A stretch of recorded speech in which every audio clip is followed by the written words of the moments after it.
رمضان رحمت کا سامان، رمضان بخشش کا اعلان، مدنی مذاکرہ علم و عمل کا جہان۔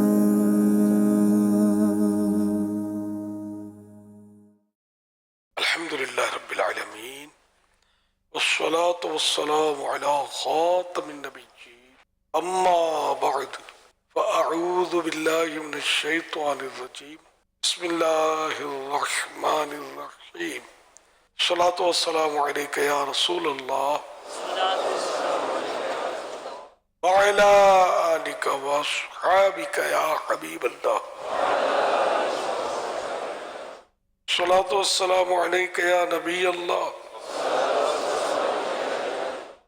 وعلی آلک واصحابک یا نور اللہ۔ حضرت بی بی عائشہ صدیقہ رضی اللہ عنہا فرماتی ہیں تم اپنی مجالس کو نبی صلی اللہ علیہ وآلہ وسلم پر درود پاک پڑھ کر آراستہ کرو، یعنی سجاؤ۔ صلو علی الحبیب صلی اللہ علی محمد۔ 1445 ہجری کے رمضان مبارک کا 24واں روزہ نماز عصر کے بعد عالمی مدنی مرکز فضانہ مدینہ کراچی میں کثیر معتکفین راشقان رمضان جمع ہے۔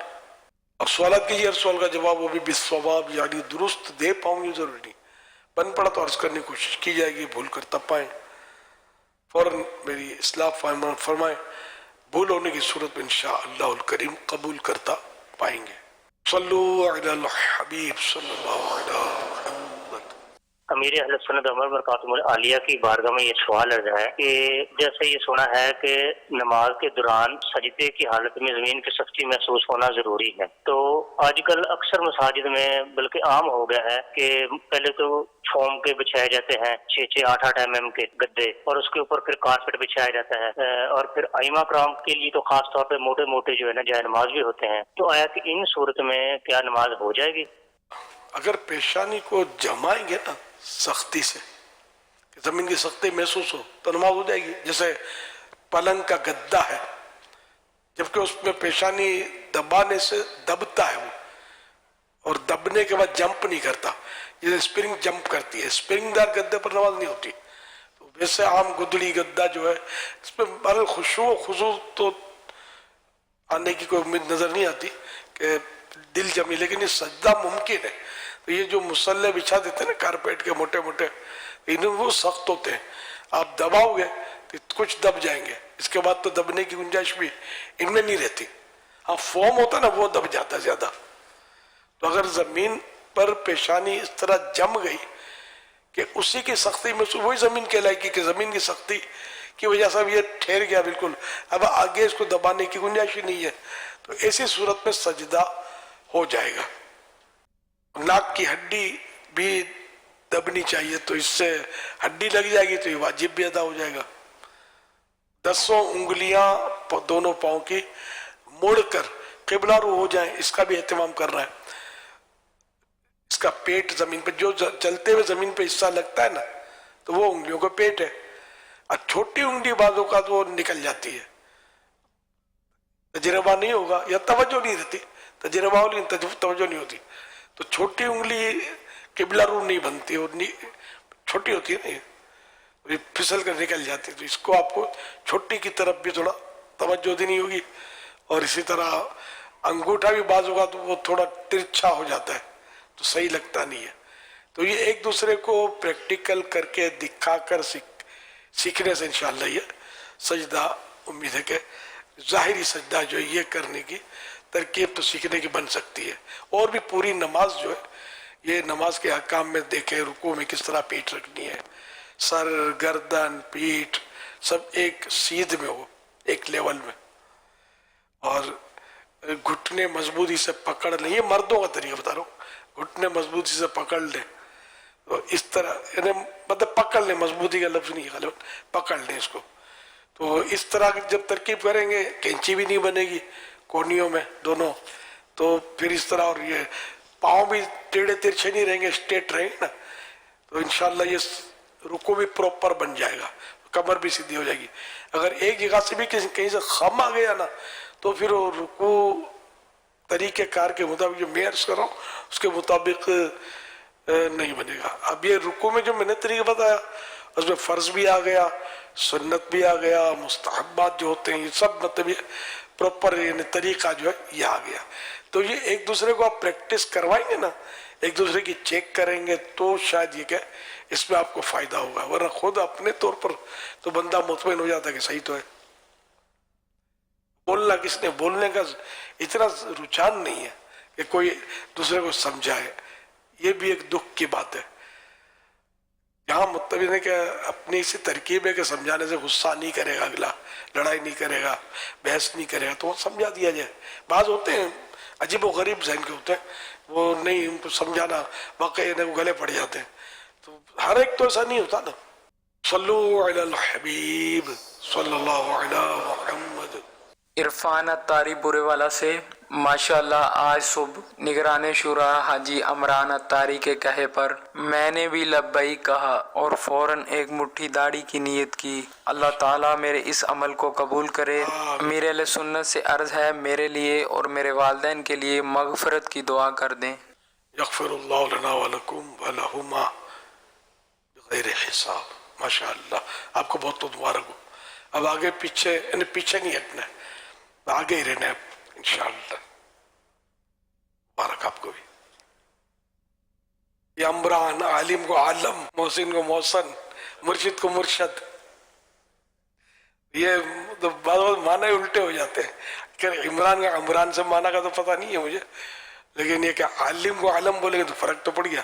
عالم علم والا، عالم مانے دنیا، مرشد ہدایت دینے والا، مرشد وہ جس کو ہدایت دی گئی، مرشدی کر کے نعرے لگاتے ہیں، اپنا مرید تسلیم کر لیتے ہیں کسی اور کو۔ خیر، تو یوں مطلب زیر زبر سب اپنی جگہ پر ہونا چاہیے۔ یہ لفظ ہے عمران، عمران نہیں ہے۔ الیاس کو الیاس، الیاس مایوسی، اور الیاس میں بہت جم کر کھڑے ہو جانے والا، پیچھے ناٹنے والا۔ اتار کرم ہی سے تیرے جم کے کھڑا ہے، دشمن نے گرانے کو بڑا زور لگایا۔ تو یہاں بات کرم کی ہے، ناز کرم پر ہے، اپنی قوت طاقت پر نہیں ہے۔ ہم کمزور ہیں، پھونک مارے کو تو اڑ جائیں، لیکن اللہ کی رحمت اتنی بڑی ہے کہ کوئی ہلا کر دکھا دے کہ ہلتا بھی ہے کہ نہیں ہے۔ یہ اللہ کی رحمت کی بات کر رہا ہوں، اللہ کی رحمت کی بات کر رہا ہوں۔ اس کو بڑا بول نہیں بولتے، بڑا بولیے کہ اپنے طور پر کچھ سمجھے بندہ کہ میں بہت مضبوط ہوں، ہے کسی کے باپ میں طاقت تو مجھ سے مقابلہ کر لے، یوں بھی کہتے ہیں۔ یہ خطرناک ہوتا ہے، ایسے لوگ بعض ایسے مارے کھاتے ہیں کہ بس یہ نسلیں یاد رکھیں۔ تو ہمیشہ بارگاہ خداوندی میں ہم جھکے رہیں گے، جتنا زیادہ جھکیں گے اتنا زیادہ بلندی ملے گی۔ حدیث پاک من تواضع للہ رفعہ اللہ، کہ جو اللہ کے لیے عاجزی کرتا ہے اللہ پاک اس کو بلندی عطا فرماتا ہے۔ صلو علی الحبیب۔ یا سیدی، یہ دیکھا گیا ہے کہ آپ دیگر دعاؤں کے مقابلے میں بے حساب مغفرت کی دعا لوگوں کو بہت کثرت سے دیتے ہیں، اس میں کیا حکمت ہے؟ بہت ساری حکمتیں اس میں پوشیدہ ہیں۔ اگر کسی کی بے حساب مغفرت ہو گئی تو باقی یہاں کیا مانگنے گا؟ اللہ پاک ہم سب کو بے حساب مغفرت، کہ مغفرت کی دعا بھی کر سکتے، کوئی حرج نہیں ہے، لیکن بے حساب کا پھر وہ بے حساب حساب ہی نہ ہوگی، جس کا حساب ہوا وہ پھنسا سب نے۔ حساب دے کون سکتا ہے؟ ہم آپس میں ایک دوسرے کو حساب نہیں دے پاتے۔ کوئی کچھ پوچھ لے، کتنی رکعت پڑی، کیا کیا نیت تھی آپ کی، ابھی آپ بیٹھے ہوئے کیا نیتیں کی ہیں آپ نے، اپنے سے جواب ہاری پڑ جائے، ٹھیک ہے نا؟ تو حساب ہی نہ ہو، قیامت کا حساب تو کون دے سکتا ہے؟ تو اللہ پاک ہمیں بے حساب بخش دے۔ تو بے حساب بخش کے ہیں بے شمار جرم، دیتا ہوں واسطہ تجھے شاہ حجاز کا۔ یہ مولانا حسن رضا خان کا شعر ہے۔ بے حساب مغفرت کی بخشش کی دعا کرنے کی ترغیب حدیث میں بھی موجود ہے۔ آقا نے فرمایا جسے مکاشفہ ہوا، جسے پوچھ گچھ ہوئی، وہ ہلاک ہو جائے گا۔ اور ایک تو وہ بھی ہے نبی پاک صلی اللہ علیہ وسلم یوں بھی دعا کرتے تھے کہ اللہم حاسبنی حسابا یسیرا، اے اللہ مجھ سے آسان حساب فرما۔ تو اس پر سیدہ عائشہ رضی اللہ تعالی عنہا نے عرض کی تھی بارگاہ رسالت میں کہ یہ آسان حساب کیا ہے؟ تو نبی پاک صلی اللہ علیہ وسلم نے ارشاد فرمایا کہ صرف نامہ عمل کا پیش کرنا ہے اور اس کے بعد پھر جنت کی طرف، یعنی مفہوم یہ کہ پھر بھیج دینا ہے۔ پھر فرمایا کہ من نوقش بالحساب فقد ہلاک، جو شخص جس کا حساب لیا گیا باقاعدہ تو وہ تو ہلاک ہو گیا۔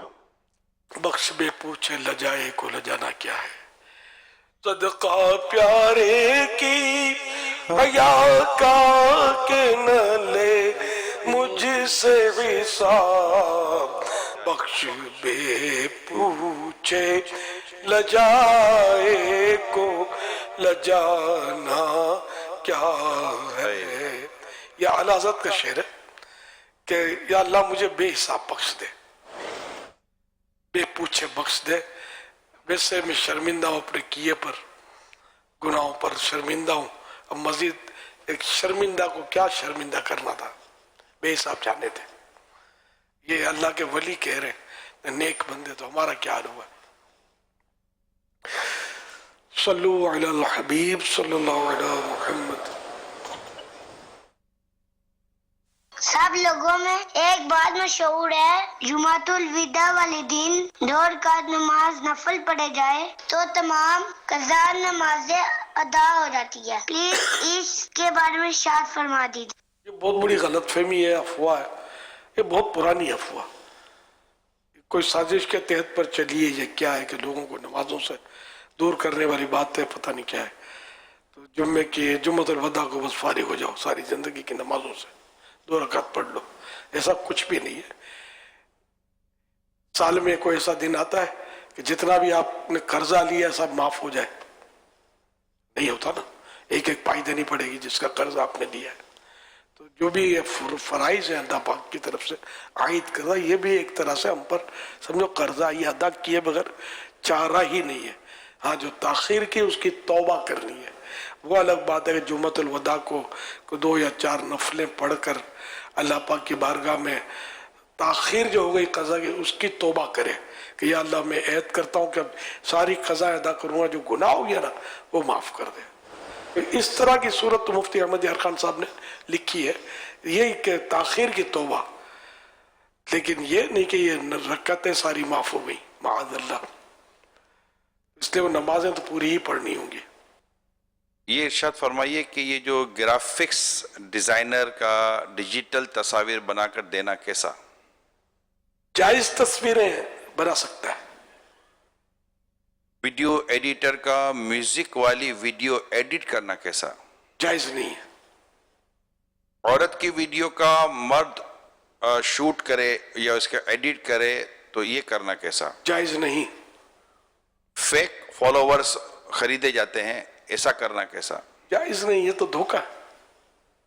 کسی کی تحریر کو اپنے نام سے جاری کرنا کیسا؟ یہ ہے کہ یہ علمی سرقہ کہلاتا ہے، علمی چوری۔ تو یہ بھی مطلب ذرا دھوکہ ہے کہ محمد عورت نے لکھی ہے، اور یہ خود اس کو بولو گے کہ کیا لکھا، پڑھ کے سمجھاؤ تو سمجھا تو سکے گا نہیں، تو یہ بھی صحیح نہیں ہے۔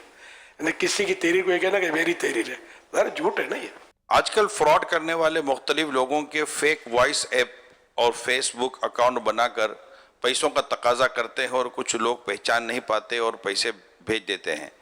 اس حوالے سے کچھ ایسی باتیں ارشاد فرمائیں کہ محتاط رہیں اور کچھ ہمیں سوچ ملے۔ اس میں تو یہ ہے کہ حالات ایسے ہوئے ہیں کہ اب مطلب یہ اس سے یہ جب یہ سوشل میڈیا وغیرہ نہیں تھا تب بھی ایسا تھا کہ ایک دوسرے کا جیسا کہ ان کے خاندان کا فرد بن گیا، میرا سگا بھائی بن گیا اور جا کر کسی کو لوٹ کے آ گیا۔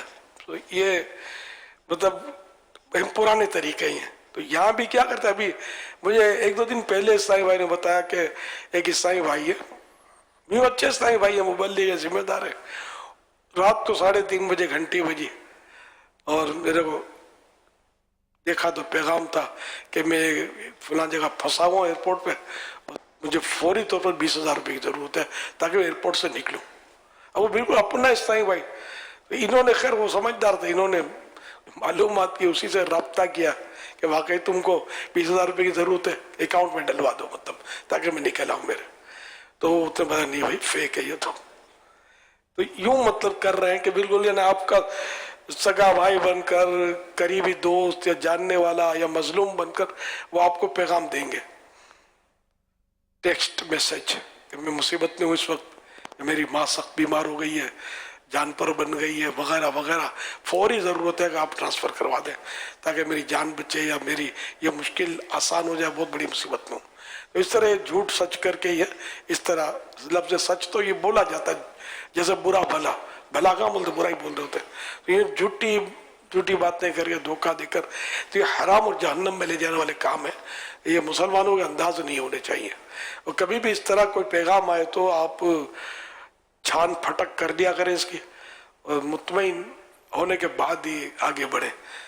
اور پھنسنے والے بھی نا زیادہ تر لالچ کی وجہ سے پھنس رہے ہوتے ہیں. اب ان کو میسج آ جاتا ہے کہ آپ کا فلاں مطلب انعام کو نکل آیا, آپ کا یہ نکل آیا, آپ کو وہ نکل آیا, آپ کو یہ مل رہا ہے, آپ کو موبائل مل رہا ہے, آپ کو گاڑی, آپ کو مطلب کہ وہ نکلنے والی ہے, پتہ نہیں ایسی دے دیتے اس کے بھی منہ میں پانی آ جاتا ہے. وہ 4 آدمی دوڑے ہوئے میرا ہے نکل رہا ہے نا, تو معلومات لے رہا ہوتا ہے کہ آپ اپنی چیزیں ہمیں یہ بھیج دیں. 4 چیزیں منگوا لیتے ہیں, آپ 4 چیزیں بھیج دیتے ہیں, پھر آپ چھٹے پڑے وہ اپنے اکاؤنٹ کو خالی کر کے اس کو جو سمجھ میں آئے گا وہ کر لے گا. تو آپ کو کیا ضرورت ہے اتنا لالچ مانے کی؟ اور یہ کیوں نکلے گا بھائی آپ کیسا بیٹھے بیٹھائے, اور کیوں کوئی اس طرح دے گا؟ تو اس طرح نہ کریں. میں اپنا واقعہ بتاتا ہوں. میرے موبائل پہ مطلب کہ کال آ گئی, اور باقاعدہ جس ادارے سے کال آئی اس ادارے کا لوگو بھی آیا. کال آتی ہے نا لوگوں کے ساتھ آئی کہ آپ اپنا یہ کر لیں تاکہ ہم آپ کی وہ ایک ضروری سروس ہم کرنے جا رہے ہیں. اب میں یار یہ تو کال آ گئی ہے. اچھا 2-3 منٹ کے بعد پھر کال آئی, کیا آپ نے کر لیا؟ میں کہا نہیں کیا. اب مجھے تو مطلب گھنٹی تو بج گئی تھی, تو میں نے اس کی معلومات کرائی تو یہ براہ راست ادارے سے فیک کال آئی تھی پورے لوگوں کے ساتھ. ادارے کی طرف سے باقاعدہ ای میلز آتی ہیں, آپ سب کو پتا ہوگا, ای میلز آتی ہیں, میسیجز آتے ہیں, موبائل پہ SMS آتے ہیں کہ ہم کبھی آپ سے اس طرح کی انفارمیشن نہیں مانگیں گے, ہم کبھی آپ سے پرسنل انفارمیشن نہیں مانگیں گے. اور واٹس ایپ SMS اس کے ذریعے نارملی چیزیں نہیں ہوتی, ای میل کے ذریعے ادارہ جو ہے نا وہ ورکنگ کر رہا ہوتا ہے. لہذا میری تمام تر دیکھنے سننے والے عاشقان رسول سے عرض ہے کہ اس طرح کی کسی چیز میں نہ آئیں, اور بہت زیادہ جیسے کہ منہ میں پانی آ گیا ہو نا تو مہربانی کر کے کسی 2-4 سمجھدار لوگوں سے پوچھ لیں کہ یار اس طرح کی چیز آئی ہے کیا کرنا چاہیے, تو وہ آپ کو بتا دیں گے. ان میں سے بھی ایک آدھ نکلے گا بھائی میں کرنے گیا تھا, بچے کچھ بالتے نا وہ بھی دے آیا, میں تھوڑا گنجا ہو گیا میں. تو مہربانی کرنا بھائی ایسے نہیں کرنا آپ, ورنہ یہ چلا جاتا ہے بینک اکاؤنٹ خالی کر کے چلے جاتے ہیں اور بیلنس نکال کے چلے جاتے ہیں. ایسے عجیب و غریب لوگ ہیں. اس کو کہتے ہیں سائبر کرائم, اس کا ایک ورڈ ہے سائبر کرائم, اس پر سزائیں. خدا نہ خواستہ کبھی آپ کسی کے ہتھے نہیں چڑھ جانا کہ یار تم ذرا یہ 2-4 بٹن دباؤ تو کام ہو جائے گا, اور آپ اگر سائبر کرائم میں پکڑے گئے نا تو اس کی ٹھیک ٹھاک سزائیں ہیں. اللہ پاک آپ کی میری ہم سب کی حفاظت فرمائے. میری آپ کی بارگاہ میں یہ سوال ہے کہ کافی لوگ کہتے ہیں روزے دار کے سامنے کھانا پینا نہیں چاہیے, اس کا جواب ارشاد فرمائے, یہ بات صحیح ہے یا غلط؟ رمضان شریف کا جو روزہ ہے فرض روزہ, تو باقی اس کا احترام تو ہونا چاہیے, لیکن روزہ دار کے سامنے اب مریض ہے کہ جس کی مطلب ہے کہ جس کو شریعت نے اجازت دی ہے وہ کھا لیتا ہے, یا جس کے باری کے دن ہیں عورت کے اور وہ اس کو روزہ ان دنوں نہیں رکھنا ہوتا, تو وہ مطلب ہے کہ اگر کھا لیتی ہے اس طرح مطلب چھوٹے بچے کو چبا کر کھلانا ضروری ہے, دودھ پیتے بچے کو یا 2-3 سال کے بچے کو, تو ایسے موقع پر چبا کر کھلائے. تو یہ مواقع تو ہوتے ہیں کہ سامنے کوئی کھائے. یہ جو بازاروں میں ہوٹلیں کھلی اور یہ دکانوں پہ لے کر جو کھا رہے ہوتے ہیں نا, حقیقت میں یہ بہت زیادہ مطلب رمضان شریف کی مطلب بے حرمتی کر رہے ہوتے ہیں. ورنہ روزہ دار کے سامنے کوئی کھائے تو اس سے روزہ دار کا اپنا نقصان نہیں ہوتا, اس کے تو ثواب کی بشارتیں ہیں اس کے لیے. فرمان آخری نبی صلی اللہ علیہ وآلہ وسلم, جو بندہ روزے کی حالت میں صبح کرتا ہے اس کے لیے آسمان کے دروازے کھول دیے جاتے ہیں, اس کے اعضاء تسبیح کرتے ہیں, اس کے باڈی پارٹس تسبیح کرتے ہیں, اللہ پاک کی بیان کرتے ہیں, اور آسمان دنیا پر رہنے والے فرشتے اس کے لیے سورج ڈوبنے تک